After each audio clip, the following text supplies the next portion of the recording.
morning, everybody. My name is Matthew Mickleborough. I host the Junior Resource Investing Podcast.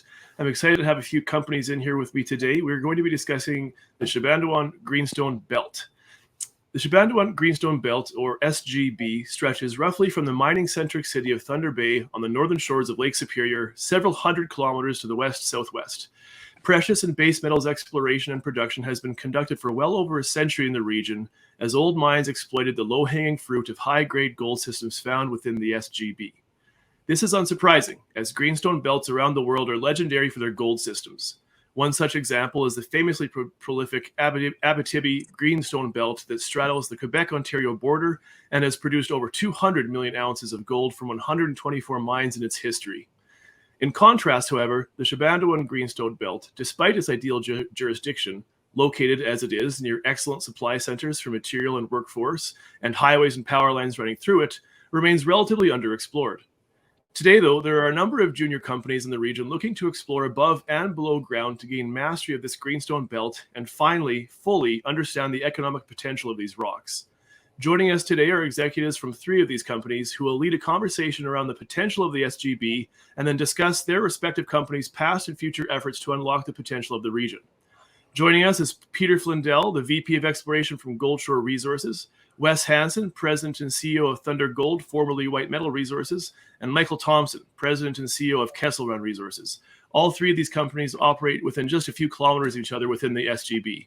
Peter, Wes, and Michael, welcome to you all, and thank you for your time for being here. Thank you. Thank you. Thanks, Matt. Good morning. Yeah, good morning to everybody. So as I said, I will be giving you an opportunity to discuss your individual companies in due course, but I just thought it was relevant to start the conversation more with a discussion around the SGB itself and maybe try to provide insights into the geology of the region for potential future investors. Why don't we start with Peter? What could you just maybe explain to us, just maybe in brief layman's terms, the origins and mineralogy of a greenstone belt and why they are so prolific for gold and base metal discoveries? Yeah, well, it's something that stumps a lot of people. There are a lot of academic discussions over this particular subject, but I guess if you break it down into simple terms, you need to think of the Archean as the point in Earth's history when it was still being bombarded by meteorites and was hot and was gradually cooling down. And the forces that come into play that we see today with plate tectonics and subduction zones and volcanoes and things were starting to come into play. So the Earth was hot. There was a lot of mixing of upper mantle, and there wasn't really much of a crust, or the crust was forming, and we were starting to get island arcs and all the good things that we see today. So that was the environment that we were in. The upper mantle is very metal rich. You know, if you look at a lot of the biggest deposits in the world, they all have a tectonic setting that has an input from the upper mantle. Even the big porphyries in the world sit on major structures that tap the upper mantle. So the Archean belts, they had that in spades, really. And then I think the other thing is, or the other comment to make in terms of it being prolific, is that's a relative term. So you're comparing the sort of deposits that form in Archean belts or cratons to epithermals, for example, or even porphyry coppers that have a lot greater vertical restriction in terms of their mineralized zones, whereas the deposits, particularly the gold deposits in Archean belts, really don't have a bottom as such. You know, they can be kilometers deep. If you look at the South African deposits like Witwatersrand and other ones like that, they're down kilometers. So the deposits that form and the way they form are naturally bigger anyway. Hence, you know, Abitibi, you know, the biggest, most prolific Archean gold belt in the world. Mm-hmm. So as a follow-up question, and this might be, maybe I'll ask Peter, I'll shoulder tap you for this one. So, you know, different rocks, different mineralogical complexities involved. Are there challenges in terms of recovery methods, or, you know, high capex, low capex? What are the greenstone belts like to actually extract ore from? Well, I mean, I can only really talk from a gold perspective here. The belts are also known for nickel, copper, PGMs, particularly Shebandowan is a big PGM belt. But from everything that we've seen on metallurgical recovery of the gold deposits, what we're really talking about is the difference between 85 to 95% recovery, which there are deposits around the world that would love to have that problem because they do have true metallurgical difficulties. Here, it's the difficulties are we're talking about the final 5% really. So Okay. not really any difficulties. Mm-hmm. No, perfect. So what about, and Michael, I'll have you jump in here. Are there any unique properties in terms of just above and below ground exploration? But prior to drilling, is there any complexities that would create challenges from that regard, or is it pretty straightforward? I mean, it's pretty straightforward if you've operated in northern Ontario. There's swamps, there's lakes everywhere. There's overburden. Usually, it's not too deep. For the most part, a few meters generally, but and the bugs. That's and then in the winter it's extremely cold. So those are the challenges. But everything's challenging, right? So in general, it's not. It's pretty straightforward, easy exploration. Okay. And so if I'm not incorrect, all three of you, you are. I mean, I know that Kessel Run and Gold Shore share a border. That Thunder Gold, you're just a bit to the northeast, just by a kilometer or two. I think you actually share a border with Gold Shore as well, if I'm not incorrect. No, we're quite a distance away from Gold Shore and from Kessel Run's properties. We're about 60 kilometers, more or less, closer to Thunder Bay in that range, and much closer to the Trans-Canada Highway. So Matt, you're probably referring to a property that Thunder Gold has that we're farming into. So we actually include that in our land package at the moment because we're doing the exploration there. No, thank you for clarifying. So Wes, maybe as an apology for getting that wrong, why don't you take a quick, just briefly discuss with us, where you're located and what you're after then. Well, our primary asset is Tower Mountain. It's less than a half a cup of Tim Hortons coffee away from Thunder Bay. About 50 kilometers outside of Thunder Bay. It's easy to get to. It's about 3 kilometers off the highway. We think it's potentially an intrusion-related gold deposit, somewhat different than typical Greenstone deposits, which are more in the orogenic class. We're seeing indicators both in terms of metallurgy and mineralogy that we're just in the midst of completing that suggests perhaps a magmatic origin for this particular deposit, which would be not unique for the Greenstone belts, but certainly not as not the typical shear zone hosted quartz vein, Red Lake, Timmins type deposits. This is a much lower grade, more widely dispersed, large tonnage, low grade opportunity that allows for cheap and efficient exploration and the ability to throw ounces in the bank very quickly. So we're quite excited about it. Geologically, it's relatively simple. Our concept currently is it's like a donut. So there's a central core intrusion, and surrounding that central core intrusion for a distance of about 500 meters is the prospective ground. And we feel that geophysics is a primary exploration tool for us. At any rate, we're having great success, or demonstrated great success, by compiling the geophysical data from the historical surveys and comparing it to the historical diamond drill results and surface sampling results, and seeing some very strong trends there that suggest that IP is a very valid exploration tool. And we've just financed a small drill program that we're going to go out and test that theory and show to the marketplace, develop some proof of concept of our ideas and theories going forward. Mm-hmm.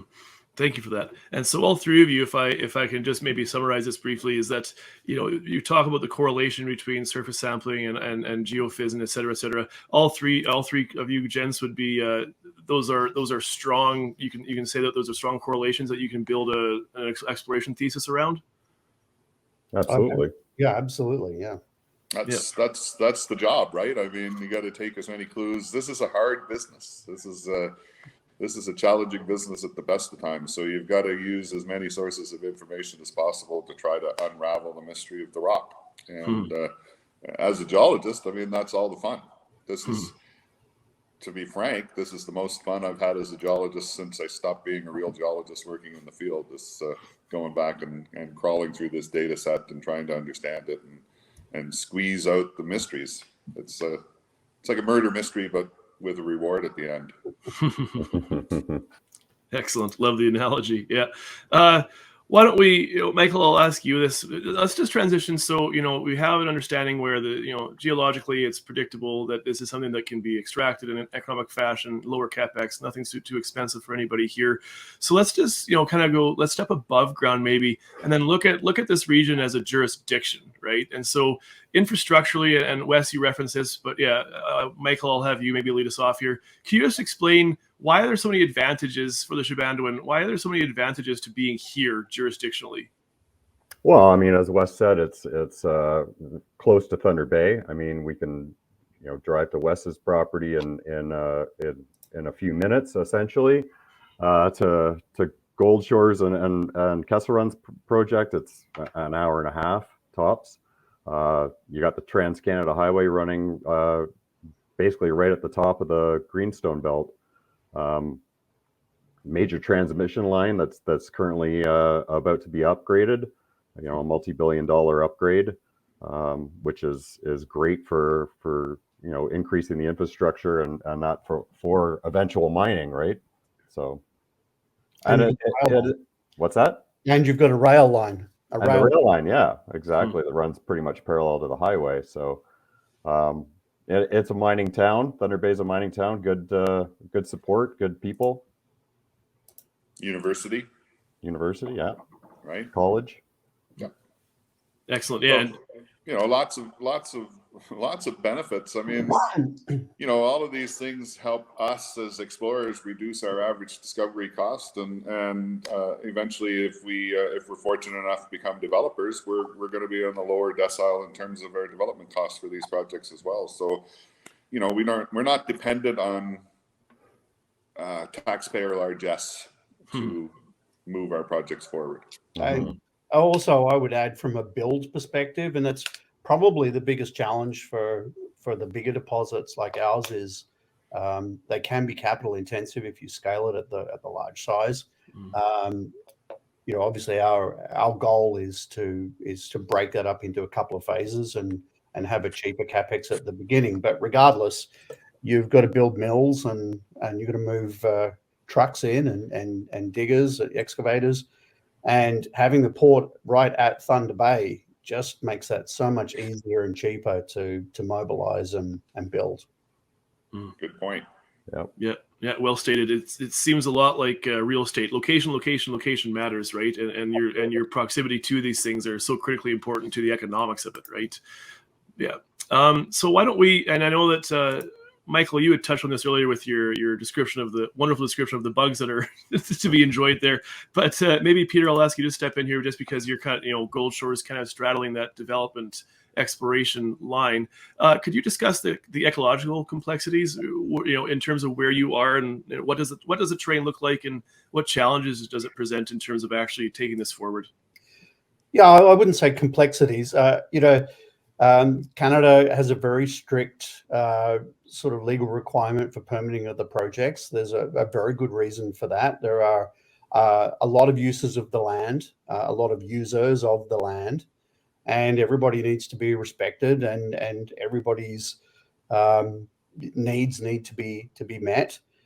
There are species at risk, some more so than others. There are fisheries aspects, there are traditional hunting rights, there are potential archaeological sites. So all of these things need to be reviewed and addressed. Certainly when it gets to the permitting stage, and it really comes down to how much does a company want to lead that. So we made a decision when we first started that we wanted to lead that because we knew that we had 3 to 4 million ounces here as a minimum, and we see there being a lot more. So we wanted to get our ducks in a row, and we started our environmental baseline early. We conducted our stage 1 studies of the main potential red light or red flag issues, of which there are none, and building, a positive collaborative relationship with Indigenous communities is a big part of what we do, as well as the local community. So I wouldn't see it as any complexities. I mean, there are a lot of issues at play, but it's largely being open, transparent, and being communicative. Well said. I think that's a decent segue, and maybe Wes, I'll bounce this over to you. But I'm interested potentially in all of your conversations here. Do you just want to explain? I mean, discussing First Nations, Métis. Wes, do you want to expand on just your efforts in terms of shoring up community support around your project and what consultation, etc.? Can you maybe just touch on that briefly? Well, sure. I mean, it's always not an obligation, but it's a desire of mine, at any rate, to engage First Nations communities and Métis communities as well into the process and make sure that they're actively engaged and advised as to what it is we propose to do and do it. Because what we're doing in the field, even though we may feel kind of remote and off in our own little world, that often impacts areas of First Nations hunting and fishing and trapping rights and so on and so forth. So we want to make sure that they're aware of what it is we're doing and how we plan on advancing the process and what we plan to do and when we plan to do it, so that we can coordinate our efforts and make sure that we don't adversely impact what their plans are and what they're planning to do. So, I think engagement and consultation is a absolute necessity going forward, and I'd like to set up Thunder Gold, and I'm sure that Peter and Michael feel the same way, but we want to set the new standard in terms of engagement and ensuring that the First Nations are participatory in mineral development going forward and mineral exploration going forward. That's one of the goals I'd like to work towards with the First Nations peoples in the area. No, well said. I think that it's just a reality of 21st century exploration. Michael, did you want to jump in there? Is something that you want to add, or is that did Wes kind of cover it? Yeah, I mean, it's just communicating. Being open and communicative with what you're doing and what your plans are going forward, and being honest. That's all it's about. There you go. Usually, it's a good idea, eh? Honesty. Yeah. Yeah, that's what my grandmother always told me anyway. So I have a question from the audience that I think might be relevant to the three of you. I might ask Peter to start this off, but this is a conversation for, it just disappeared on me, a conversation for all of you potentially, but just in terms of building camps, is this something where are people commuting from Thunder Bay to your projects, or are you building a camp, or what does that look like? Well, from an exploration perspective, I think we all have camps out on site or near the project. Perhaps Nikita was really talking about when this gets to be a mine or at the development stage. I know the way we're looking at this at the moment is that we would have people in Thunder Bay and be commuting. I think it's a great business opportunity for the people of Thunder Bay. The spin-offs from these kind of businesses are huge. So that's what we will be looking at. We're actually in the fortunate position of being a little closer to Thunder Bay, so most of our people drive back and forth from Thunder Bay every day. I mean, I can vouch for the fact that Peter's established a beautiful camp in an absolutely beautiful location, and I suspect that Michael is the same. Although I have the privilege of visiting Michael's property yet, but we'll take care of that before the bugs come out. Preferably. So this would be a question where I'll cycle back to Michael here, but this would be one that I welcome all three of you to chew on and discuss. But why is this an overlooked jurisdiction then, right? Why is it that Shebandowan has not seen as much historical exploration as other regions, and maybe why is that changing now? Yeah, it's a tough one. I think a big part of it was that it was chopped up into such small pieces. The proximity to Thunder Bay is a blessing in a lot of ways in the exploration and development costs and that, but the detriment is that previously there's a lot of small prospector players, a lot of juniors. Kesserun's project, the previous vendor, the person or the group that I bought it off, they put the package together from 14 different groups. So it was 14 small little packages that they amalgamated back in the 90s. I know Gold Shore's project was the history of it. It's been put together over many, many years. So I think that's the main problem with it. That's hindered a concerted exploration effort on it. I don't know. Absolutely correct. I mean, we have a prospect right in the middle of our land called the Boundary Prospect, which just shows you that it was all broken up. It was it was a quilt, patchwork quilt.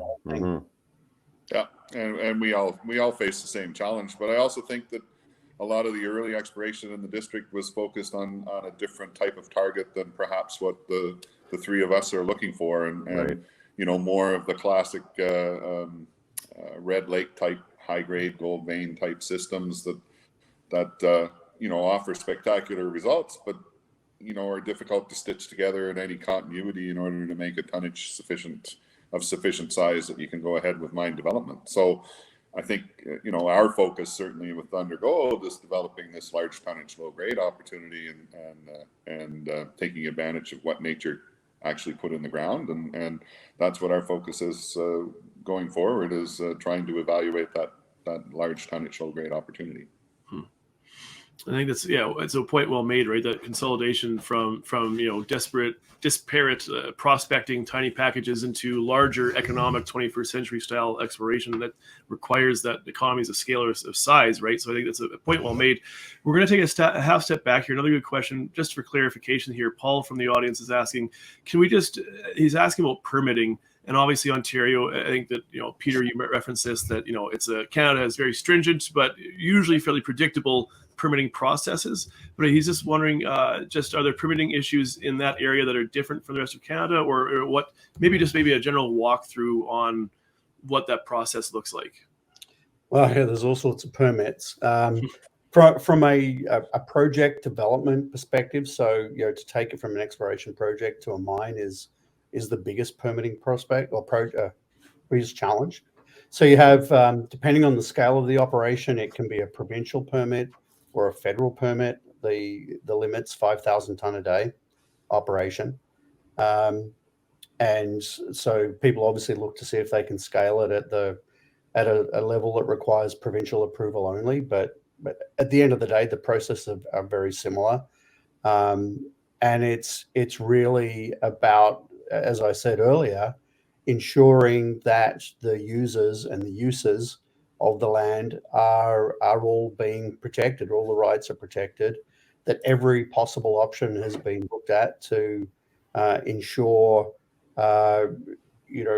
proper use of the land and the resource, and that there are no negative outcomes of the project. No, excellent. And from an exploration perspective, Wes or Michael? I mean, the Michael, you permits, lead it off. Yeah, the exploration permits are fairly straightforward. It's part of your engagement and communication with the First Nations as well as the government of Ontario. You apply for a permit, you say what you're going to do, and that's about it. It's pretty straightforward, pretty easy actually. I can vouch. I'm sure you'll second this, but there's certain advantages to working in Canada, and there's certain advantages to working in Ontario, and a lot of those advantages are deal with land title and permits and just less drama. It's just more. It's an established system that's been, in place for almost centuries, as a matter of fact. So, that's one thing that doesn't keep me up at night. Let's put it that way: the permitting and licensing and security of title. Mm-hmm. Lots of other jurisdictions do, for sure. Yep. So. Yeah, no, absolutely. An advantage of Canada is complexity and challenging, but predictable, right? That you're not going to get bushwhacked by the government at some point, or at least less likely, shall we say, right? Let's transition. Yeah. Let's transition now to just like, I'll give you an opportunity here to do a project by project, company by company rundown of your work. So if for people who aren't familiar and haven't maybe picked up on it, right, but Thunder Gold and Kessel Run are exploration phase, and Gold Shore, like I say, starting to straddle into development where they have a more defined resource. So it's going to be two different conversations, I guess. But let's start with the explorers. Wes, do you want to just run us through what Thunder Gold has been up to? And I guess maybe focus on, if this area has been explored for over a century, what are you doing right now that makes it different and makes it important, I guess, in terms of what your thesis is developing in a different fashion because of what you're doing? Well, I think what we're doing sort of feeds into an earlier point that was made about you have a number of small landowners that had different mining claims of different sizes that are all running individual exploration projects that are independent of one another, and there's no coalescence of that particular data set. So, when Thunder Gold acquired these properties in 2020, essentially, that was the first step, was to bring that data in together. And there's a wealth of knowledge there, but there's some work involved in bringing it all into a common format, and then, evaluating that data and interpreting that data and trying to squeeze out the pertinent aspects of that data set to allow you to make more informed decisions from an exploration perspective. So, a couple of the points that came to light with us is one of the first things I initiated when I joined was started metallurgical testing to see, to establish the fact that there were no issues in terms of metallurgical recovery going forward. That sort of helps us set the goalposts in terms of what size deposit we're looking for in terms of, a potential mineral resource, looking at the geology and leveling all the geology to a common, for lack of a better word, nomenclature, so that you can interpolate from hole to hole and section to section and try to build a picture of the deposit in 3 dimensions. The empirical data, make sure that it's all accurate and correct and meets the standards for future 43-101 technical report writing, and then start laying out clues. Like, what are the best clues we got? Is it a visual clue? Is it a chemical clue? Is it a geophysical clue? Like, what clues are pointing you in the direction of where the dominant mineralization is located within the 3-dimensional space? And at Tower, we've been fortunate that I think the geophysics is a very good tool for us. It perfectly defines airborne mag, perfectly defines the intrusion, which we believe is controlling the mineralization.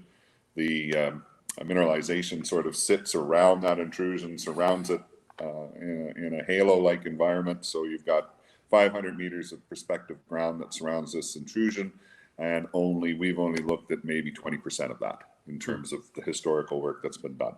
And that historical work has indicated long, broad intervals of low-grade mineralization, like, hundreds of meters of 0.5, 0.6 grams per ton on average, with several tens of meters upwards of a gram plus. That is a viable exploration target, because, you're looking at the 2 major mines in Canada today. The 2 largest gold producers in Canada today are both large tonnage, low-grade open pit mines, Mile Arctic and Detour Lake. Mm-hmm. And all of the development projects in the region, Springpole, Greenstone, and even stretching out into BC, you've got the Blackwater project in British Columbia. All of those projects are under a gram in terms of their average grade, and they've got 15, 20, 25-year mine lives, 5, 6, 7, 8 million ounces of resources and reserves. I mean, those are what I term low drama projects. And I've actually built those projects, and I've operated those projects, and that's exactly what they are. They become a vertical assembly line, and you're just making widgets, but your widgets just happen to be very, very desirable golden widgets. So, well said. So maybe I'll follow up with you and give you an opportunity just to discuss, Wes. So 2022, what did that look like? What did you accomplish? And then maybe tee us up what 2023 will have for your company. Yeah, 2022, we basically went in and did about 25,000 meters of relogging of the old historical core. It was all stored on site, so that was a huge benefit. We're still going through the process of interpreting that and looking for additional clues. But currently, what we focused on in the latter the last quarter of 2022 was expanding our induced polarization, induced polarity survey, expanding that coverage, doubling it, because we feel that's a very valid exploration tool. And we're looking at basically targeting chargeability high in that data set.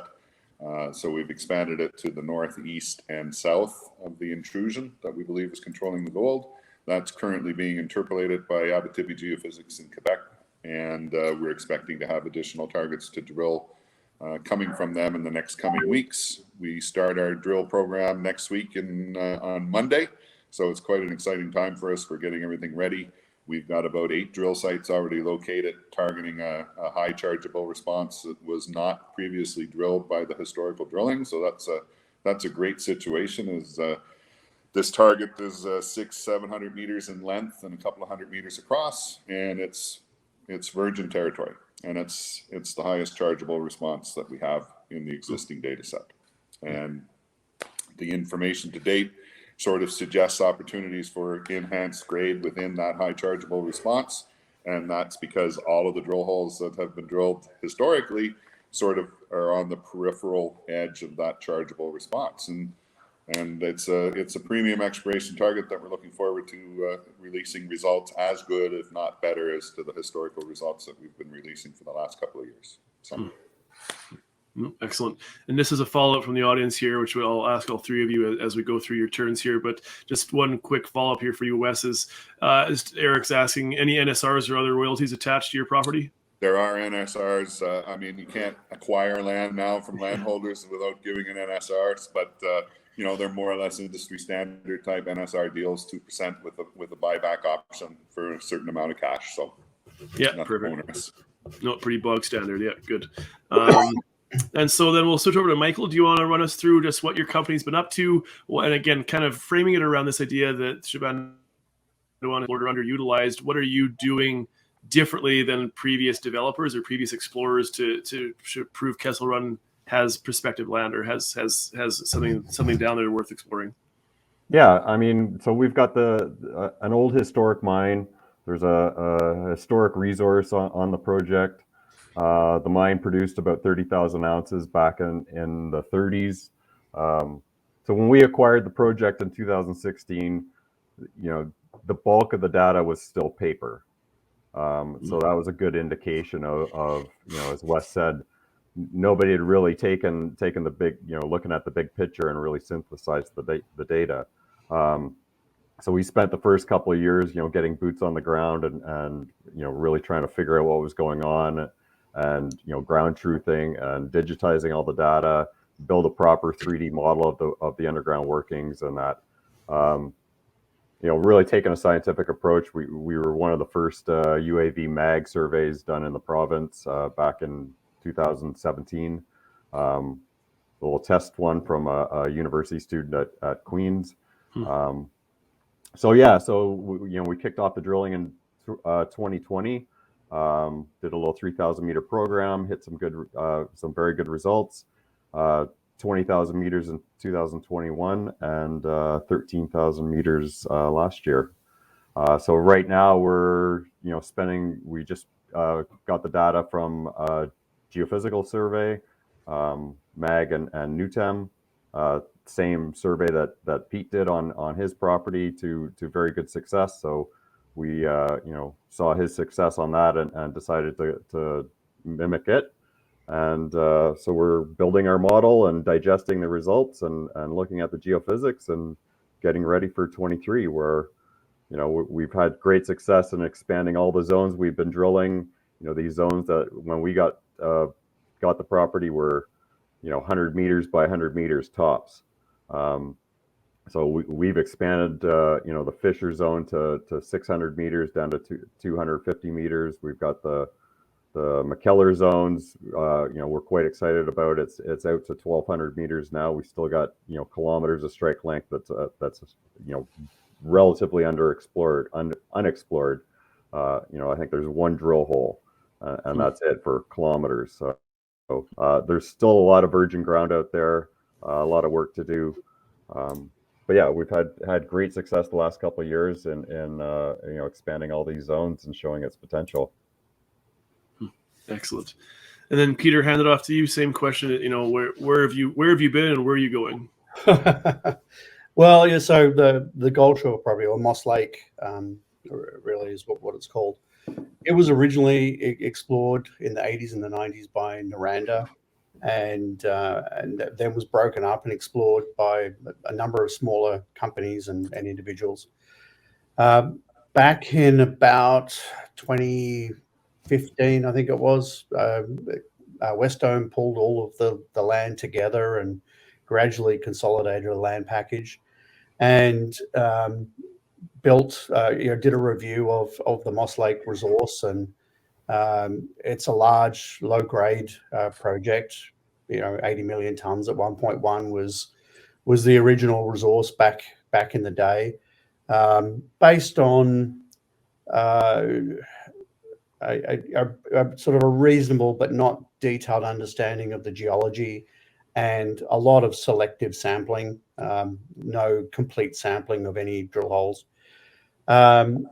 And so they concluded that, well, they're high grade underground miners. This is not their jam. So we pulled it together with our board. Galen McNamara and a few other people pulled this together and brought Brett Richards in to build a company and to take this to the next step. And I was asked to look at this in December 2020 and saw high grades in the data sets. There's definitely a high grade distribution here, and we worked out that if we could possibly understand what's controlling the high grades, then we had the potential to model this differently and to give us a way to look at ore scheduling as a simple way of bringing grade forward in the mine process, and that would just improve the economics very simply. So we got on the ground. We completed the deal in May of 2021. We got on the ground. We started our environmental baseline survey. We started drilling in August. Before we started drilling, one of the things we did was this VTEM mag survey that Mike alluded to. I've always been a fan of understanding the context, the geological context and framework for a deposit. So that was our first step. And I'd worked with these guys before, and it really provided the only systematic data package that we had across the whole project. So that enabled us to understand where the intrusions are, where the structures are, which different parts of the sequence are we in. We're fortunate in that we control what we call the central belt, which is a higher part of the Archean sequence, and it's all intensely folded and sheared, and everything in our ground is sheared. Whereas in other parts of the belt, a lot of the gold mineralization is related to extensional structures and is a little bit different. So so we did that, and then we started drilling. We've drilled about 75,000 meters on the project. There are large parts of the project that remain only briefly explored, and we've been trying to expand on that as well. There are a lot of prospects in our land package that haven't been touched and haven't been drilled, or maybe historically have had a couple of drill holes into it. That's continuing in the background. But for us, our priority has been advance this project to the point where we can put an economic valuation to it. So we're now at a point, we put out our mineral resource estimate in November last year. It's 4.2 million ounces at 1.1 is the headline number. But within that, we were able to model these high-grade shears that comprise 2.2 million ounces at 2 grams. So we now can do engineering studies to look at ore scheduling to bring grade forward in the mine plan. And that was based on roughly half of the drill results, a little less than half of the drill results we had received to date. So we've now stopped drilling. We are focusing on the studies. We're doing more detailed metallurgical test work at the moment, including looking at the potential for heap leach, potential of flotation, gravity recoverable gold. We know we have free gold in the system, and seeing how we can improve the leach kinetics. And all of our data should be coming in at sort of end of this quarter, and we'll do a mineral resource update with all of the data, and have a lot more indicated in the model, and should be a slightly bigger model. Just for context, the volume that we're looking at here is it covers a strike length of 3.5 kilometers, and it's about 500-600 meters wide. But that's within a belt that has been drilled that's 8 kilometers long, with gold hits all the way along those 8 kilometers. So there's a lot of upside along strike, and there's a lot of upside through parallel structures. And we'll continue to develop those once we get this project to the point where we understand the value, and we understand what does our phase 1 operation look like? What's our CapEx? What's our throughput going to be? Where does that leave us with respect to everything else? Mm-hmm. And then also we'll come into this MRE. We have a project 13 kilometers away called East Cold Stream that had a historic resource of about 800,000 ounces at 0.8. That will come in to the MRE. And then we have the North Cold Stream copper mine. It was mined in the 50s and the 60s. We've done a little bit of drilling on that project to understand what it looks like, in part because it has significant cobalt numbers with it, and in part because we have several targets within our VTEM data set that look very, very similar, and we want to understand how to drill those going forward. So we have a lot on our plate. There's a lot that we could do. Ultimately, we believe there's 10 to 15 million ounces on this property, but we need to get the project to the point where it's got an NPV on it, and people understand that this is a major gold project, and it's going to be a big mine. Mm-hmm. Thank you. So just for clarity's sake, I'm going from memory here, so please correct me if my memory serves to be faulty. Wesdome had a PEA released 2013? Sorry, it was actually Moss Lake Gold did a PEA in 2013, and that was based on the 2011 mineral resource estimate. Now that estimate, the guys had no ability to really model the different grades within the deposit. So it was really modeled as one lump of 1.1 grams per ton. So the PEA basically just 1.1 through the mill from day one to the end of the 10-year mine life, and they produce their NPV, and it's pretty vanilla. But if we can put, even if the whole life of mine average is 1.1, if you can start with the first few years by putting 2 or 3 grams through, that seriously changes the economics. Excuse me. And then just one more clarifying fault, just for the sake of clarity. So can the market expect 2023 to have a PEA released from Goldshore? Yeah, we'll have sometime in Q2 we'll have an MRE update, and then in Q3 it'll be a PEA update, and then we'll evaluate where we go. And ultimately we want to bring this into PFS. We do have to do a lot more infill drilling to bring everything up to indicated to support that. But we need to define what that project looks like first. Mm-hmm. No, thank you. Wes and Michael, I'll transition back to you guys here. It's a question from the audience here again that I might try to transition into more of a general conversation, but it's also a challenge because I know that when you're at your stage, it's difficult to start to wrap your head around when you transition to development. But just asking, this was for Wes, but I'll pose it to both of you guys. I mean, how many more seasons of drilling do you anticipate? What I guess the question they're asking is, which I think is probably almost impossibility to answer with any precision, is when do you foresee your project becoming a mine? But I think that maybe if we're trying to find like the core question is, how many more seasons of drilling, or how much more drilling is required for you to gain a proper understanding of your projects? And Wes, we'll start with you, then we'll switch to Michael.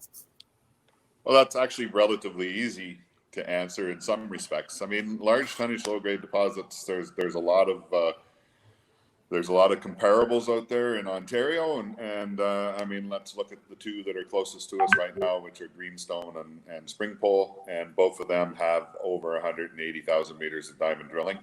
We're sitting at about 30,000 meters currently. So we've got to do 150,000 meters of additional drilling just to get to the stage that they're at. I mean, the logical way that I always look at this, the way that I learned with majors and with engineering firms, is look at 5-year plans.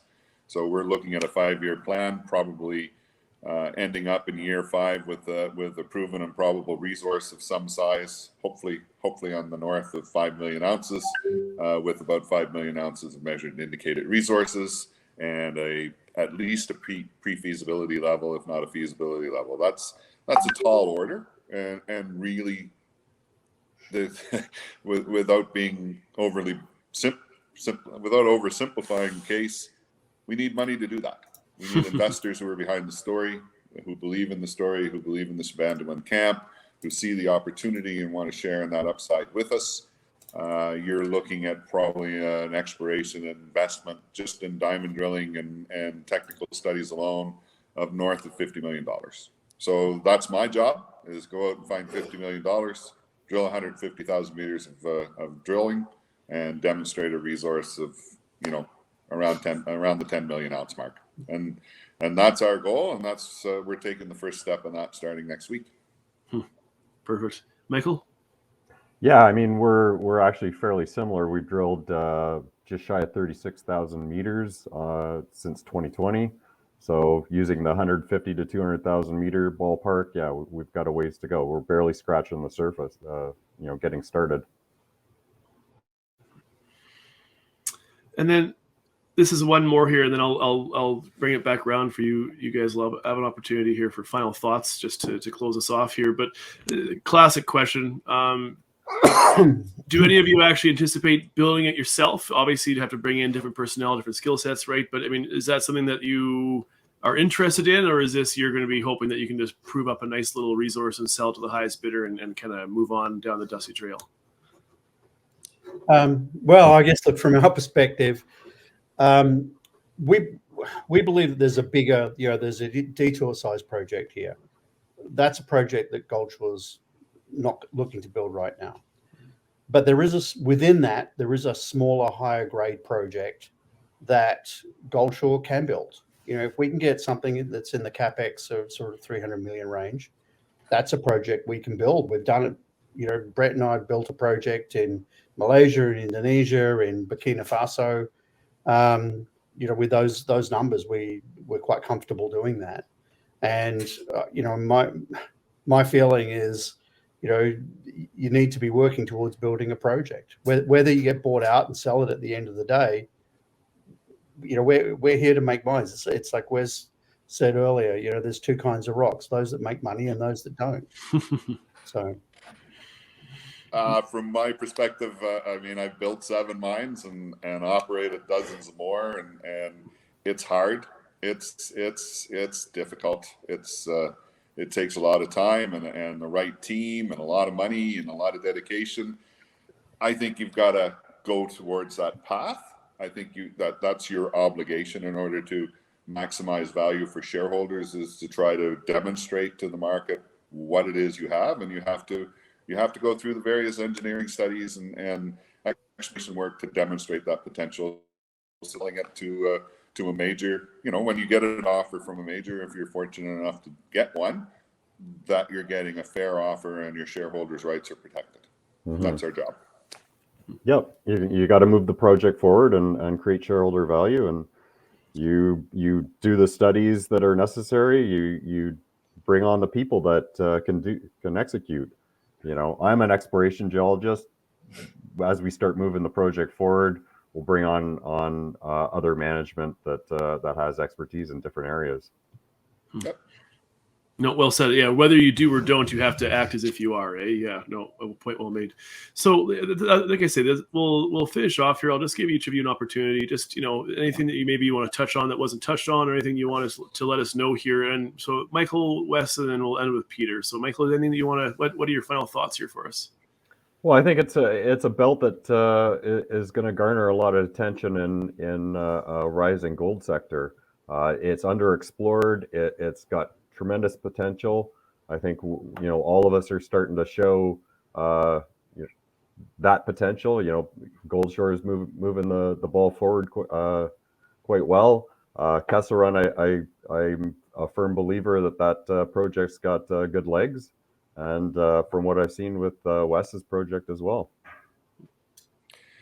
Yeah, I think I think there's a lot to like about the Shebandowan Greenstone belt, not the least of which is the geology and the opportunity that offers. I mean, look, I'm approaching the end of this wonderful adventure of a career, and it's really nice to be able to get on a plane and get to the project site in 2 hours, door to door. I mean, you can't really beat that. Michael's even closer, so he's in an even better position. But infrastructure's in place, a modern city within an hour of the project sites, highway access, rail access, power access.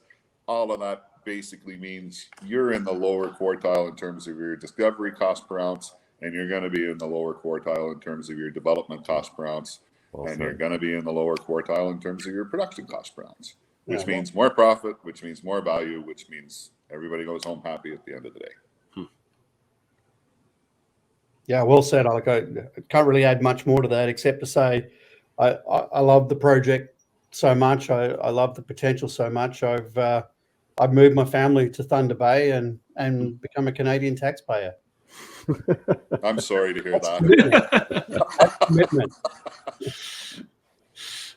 No, excellent. All three of you guys, thank you very much. Peter from Gold Shore, Wes from Thunder Gold, and Michael from Kessel Run. Yeah, three strong companies, just based on my own kind of due diligence, and all three of you guys, that you have projects that are definitely worthy of people's time and consideration. As for me, one last pitch here. My name is Matt Mickleborough, and please check me out, Junior Resource Investing. Guys, thank you very much for your time.